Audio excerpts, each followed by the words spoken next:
வணக்கம். புதுவை கடற்கரை சாலையில் உள்ள பழைய தாலுகா அலுவலகத்தில் மர்ம ஆசாமிகள் புகுந்து சூறையாடிய சம்பவம் அதிகாரிகளிடையே கலக்கத்தை ஏற்படுத்தியுள்ளது. புதுவை கடற்கரை சாலையில் உள்ள பழைய தாலுகா அலுவலகத்தில் கர்ணா அலுவலகம் மற்றும் வருவாய் ஆய்வாளர் அலுவலகம் உள்ளதால் அங்கு முக்கிய கோப்புகள் பராமரிக்கப்பட்டு வந்த நிலையில் தொடர்ந்து சில நாட்கள் அரசு அலுவலகத்திற்கு விடுமுறை அளிக்கப்பட்டது.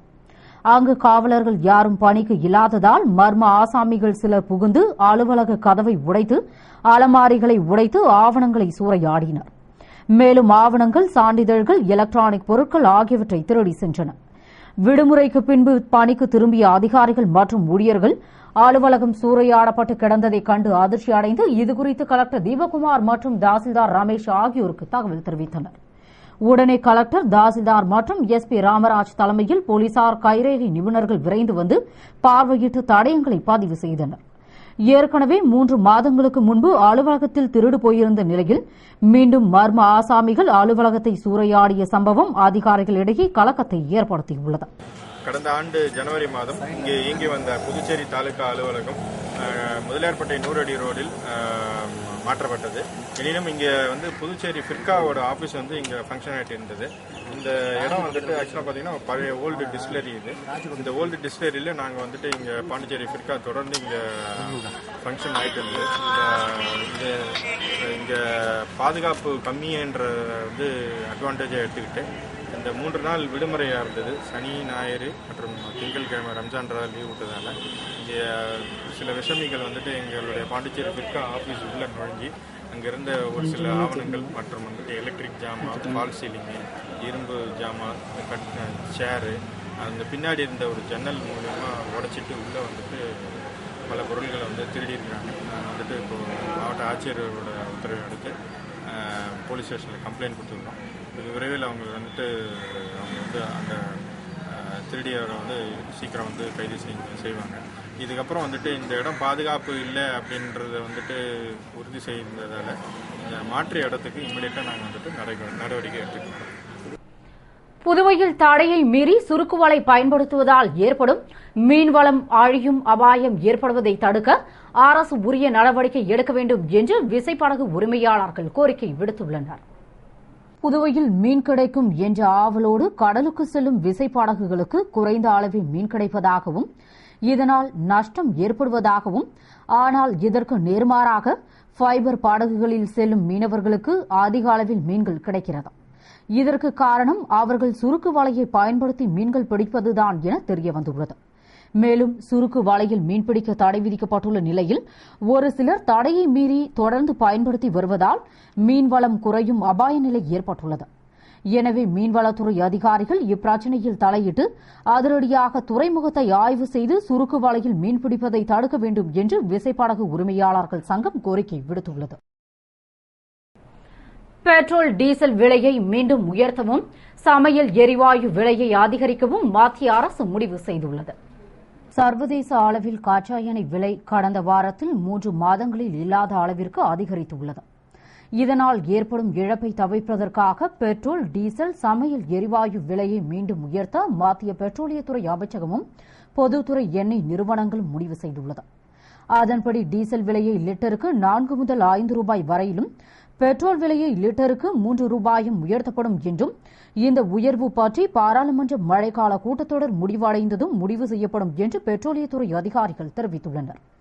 அதேபோன்று சமையல் எரிவாயு விலையும் சிலிண்டருக்கு 50 ரூபாய் முதல் 100 ரூபாய் வரை உயர்த்தப்படலாம் என்று கூறப்படுகிறது.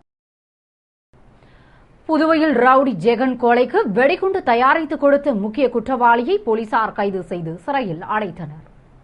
புதுவையில் ஆயுள் தண்டனை கைதி ரவுடி ஜெகன் வெடிகுண்டு வீசி கொலை செய்யப்பட்டான். அந்த கொலைக்கு பயன்படுத்திய நாட்டு வெடிகுண்டுகள் எங்கே தயாரிக்கப்பட்டது, யார் தயாரித்தது என தவளக்குப்பம் போலீசார் தீவிரமாக விசாரித்து வந்தனர். விசாரணையில் வாழைக்குளம் பகுதியைச் சேர்ந்த சாந்தூர் பிரசன்னா வெடிகுண்டு தயாரித்து கொடுத்தது தெரியவந்தது. இதனையடுத்து முத்தியால்பேட்டை கடைவீதி பகுதியில் பதுங்கியிருந்த சாந்தூர் பிரசன்னாவை போலீசார் கைது செய்து நடத்திய விசாரணையில் அவர் மீது ஆள்மாறாட்ட கொலை மற்றும் அடிதடி உள்ளிட்ட பல்வேறு வழக்குகள் நிலுவையில் இருப்பது தெரியவந்தது. தொடர்ந்து சாந்தூர் பிரசன்னாவை நீதிமன்றத்தில் ஆஜர்படுத்தி போலீசார் சிறையில் அடைத்தனர். புதுவை திராவிட முன்னேற்றக் கழக மாணவர் அணிக்கு தேர்ந்தெடுக்கப்பட்ட நிர்வாகிகள் மாநில அமைப்பாளர் ஜானகிராமனை சந்தித்து வாழ்த்து பெற்றனர். புதுவை திராவிட முன்னேற்றக் கழக மாணவர் அணிக்கு அமைப்பாளராக மணிமாறன், துணை அமைப்பாளர்களாக ராஜகோபால், சந்தோஷ்குமார், ரவீந்தர், ரெமீர், எட்வின், கண்ணன் ஆகியோர் தேர்ந்தெடுக்கப்பட்டனர். புதியதாக நியமிக்கப்பட்ட நிர்வாகிகள் மாநில அமைப்பாளர் ஜானகிராமனை சந்தித்து இளைஞர் அணி அமைப்பாளர் சிவா முன்னிலையில் வாழ்த்து பெற்று இருவரையும் கௌரவித்தனர். அப்போது கழக நிர்வாகிகள் முத்துவேல், குமார சுப்பிரமணி, சக்திவேல், மாறன், மதனா, தீரன்குமார், நடராஜன், சந்தோஷ்குமார், கோபிநாத், இளையராஜா, இளம்பருதி, ராஜேஷ், ராமச்சந்திரன், மூர்த்தி, ஜிந்தா, சுரேஷ் உள்ளிட்டோர் உடனிருந்தனர். புதுவை ரவுடிகள் தமிழக எல்லை கிராமங்களில் தஞ்சம் புகுவதால் புதுவை மற்றும் தமிழக போலீசார் கிராமங்களில் கண்காணிக்க வேண்டும் என்று பொதுமக்கள் கோரிக்கை விடுத்துள்ளனர். புதுவையில் அதிகரித்து வரும் வெடிகுண்டு கலாச்சாரத்தால் மக்கள் பீதியடைந்த நிலையில் வெடிகுண்டு கலாச்சாரத்தை வேரோடு அறுக்க வேண்டும் என்று எதிர்க்கட்சிகள் அரசை வலியுறுத்தி வருகின்றனர். இந்நிலையில் காவல்துறையினர் அனைத்து ரவுடிகள் பட்டியலை தயார் செய்து அவர்கள் வீடுகளில் அதிரடியாக சோதனை செய்து வருவதுடன் ரவுடிகளை கண்காணிக்கும் நடவடிக்கையிலும் போலீசார் ஈடுபட்டு வருகின்றனர். இதனால் அதிர்ச்சியடைந்த ரவுடிகள் தங்கள் இருப்பிடத்தை மாற்ற துவங்கியுள்ளனர். மேலும் புதுவை தமிழக எல்லைப் பகுதிகளான மதகடிப்பட்டு, திருக்கனூர், சேதராப்பட்டு, காலாப்பட்டு, பாகூர் உள்ளிட்ட இடங்களுக்கு இடம்பெயர துவங்கியுள்ளனர். இதனால் அப்பகுதி மக்கள் மற்றும் வியாபாரிகள் அச்சமடைந்து புதுவை போலீசாரும் தமிழக போலீசாரும் இணைந்து கிராமங்களை கண்காணிக்க வேண்டும் என்று கோரிக்கை விடுத்துள்ளனர். புதுவை மணக்குள விநாயகர் கோவில் யானையை கும்கி யானையை வரவழைத்து அதன் உதவியோடு முதுமலைக்கு அனுப்ப வனத்துறையினர் முடிவு செய்துள்ளனர். புதுவை வனத்துறையில் ஓய்வெடுத்து வரும் மணக்குள விநாயகர் கோவில் யானை லட்சுமிக்கு புத்துணர்ச்சி அளிக்கும் வகையில் முதுமலை காட்டில் உள்ள யானைகள் சரணாலயத்திற்கு அனுப்பி வைக்க அரசு முடிவெடுத்து யானையை லாரியில் ஏற்ற முயன்ற முயற்சிகளும் தோல்வியடைந்தது. லாரியின் விளிம்பு வரை சென்ற யானை கடைசி வரை லாரியில் ஏறாமல் முரண்டு பிடித்ததால் முயற்சிகள் தோல்வியடைந்தது. இதனையடுத்து யானையை இந்த வார இறுதிக்குள் வேறு இடத்தை தேர்வு செய்து மீண்டும் லாரியில் ஏற்ற முயற்சி மேற்கொண்டுள்ளனர். இந்த முயற்சியும் தோல்வியடைந்ததால் வனத்துறையிடமிருந்து கும்கி யானையை வரவழைத்து அதன் உதவியோடு லட்சுமி யானையை லாரியில் ஏற்றி அனுப்ப முடிவு செய்யப்பட்டுள்ளது. புதுவை அரசு சார்பில் நடந்த மறைந்த ஜீவானந்தம் பிறந்த நாள் விழாவில் முதல்வர் ரங்கசாமி பங்கேற்று மலரஞ்சலி செலுத்தினார். புதுவை அரசு செய்தி மற்றும் விளம்பரத்துறை சார்பில் பொது உடைமை கட்சி தலைவர்களில் ஒருவரான ஜீவானந்தம் பிறந்தநாள் விழா கொண்டாடப்பட்டது. இதனை முன்னிட்டு அவை திடலில் உள்ள ஜீவானந்தம் சிலைக்கு முதல்வர் ரங்கசாமி மாலை அணிவித்து மரியாதை செலுத்தினார். தொடர்ந்து அமைச்சர் ராஜவேலு, அரசு கொறடா நேரு, வாரிய தலைவர் பாலமுருகன் உள்ளிட்டோர் மலரஞ்சலி செலுத்தினர். சிமெண்ட் விலையை கட்டுப்படுத்த ஒழுங்குமுறை ஆணையம் அமைக்க வலியுறுத்தி கட்டுநர்கள் மற்றும் பொறியாளர்கள் வேலைநிறுத்தம் மற்றும் உண்ணாவிரத போராட்டத்தில் ஈடுபட்டனர். அகில இந்திய கட்டுநர் சங்கம் வழக்கு தொடர்ந்ததை அடுத்து சிமெண்ட் உற்பத்தியாளர்களின் அநியாய விலை உயர்விற்கு மத்திய அரசு அபராதம் விதித்து தீர்ப்பளித்தும் சிமெண்ட் விலையை உயர்த்தி விற்பனை செய்து வரும் சிமெண்ட் உற்பத்தியாளர்களை கண்டித்தும் சிமெண்டின் விலையை கட்டுப்படுத்த ஒழுங்குமுறை ஆணையம் அமைக்க வலியுறுத்தியும் அகில இந்திய கட்டுநர்கள் சங்கம், கட்டுமான பொறியாளர்கள் சங்கம், ஒப்பந்ததாரர்கள் நலவாழ்வு சங்கம், கட்டிட தொழிலாளர்கள் சங்கம், வரைபடவாளர் பொறியாளர் சங்கம் உள்ளிட்ட பல்வேறு சங்கங்களும் இணைந்து அடையாள வேலைநிறுத்தம் மற்றும் உண்ணாவிரத போராட்டத்தில் ஈடுபட்டனர். புதுவை பாரிகல்பாட்டில் 100 நாள் வேலைவாய்ப்பு திட்டத்தின் கீழ் வாய்க்கால் மற்றும் குளத்தை தூர்வாரும் பணியினை அமைச்சர் தியாகராஜன் துவக்கி வைத்தார்.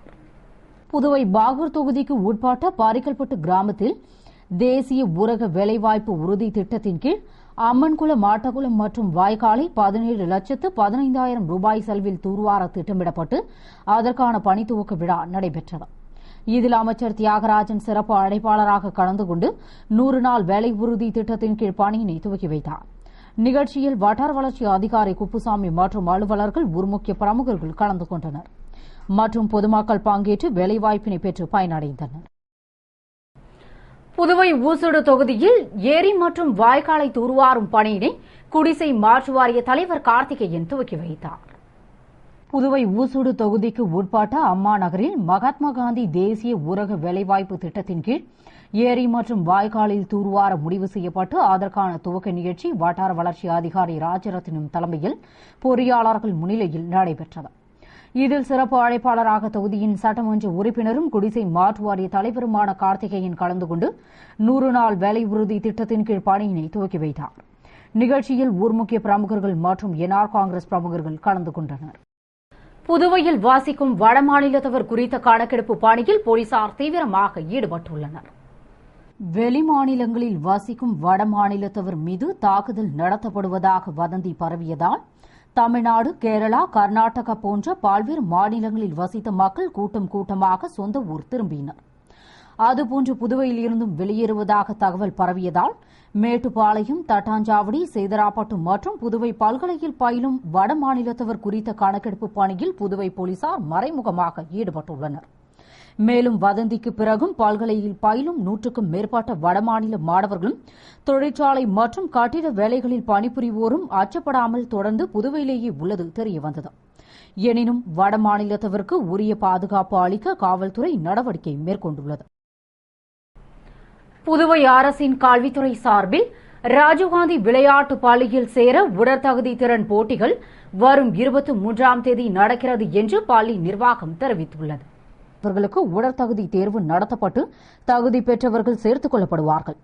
அதன்படி இந்த ஆண்டு பயிற்சியில் சேர விண்ணப்பித்த மாணவர்களுக்கு உடற்தகுதி திறன் போட்டிகள் வரும் 23ஆம் தேதி வியாழக்கிழமை காலை 8:30 மணி முதல் மாலை 5 மணி வரை நடக்கிறது என்று பள்ளி முதல்வர் தெரிவித்துள்ளார்.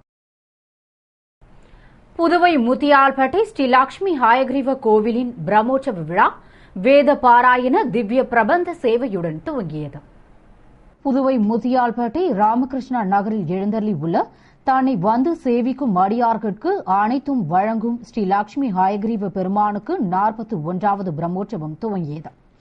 இதனை முன்னிட்டு எம்பெருமானுக்கு அனுக்நகை, மருத சங்கிரகணம் மற்றும் வேத பாராயண திவ்ய பிரபந்த சேவையுடன் சிறப்பு திருமஞ்சனம், சாற்றுமுறை ஹோமம் போன்றவை நடைபெற்றது. விழாவில் பக்த கோடிகள் திரளாக பங்கேற்று வழிபட்டு ஸ்ரீ லட்சுமி ஹயக்ரீவ பெருமானின் பரிபூர்ண கடாட்சத்தை பெற்றனர்.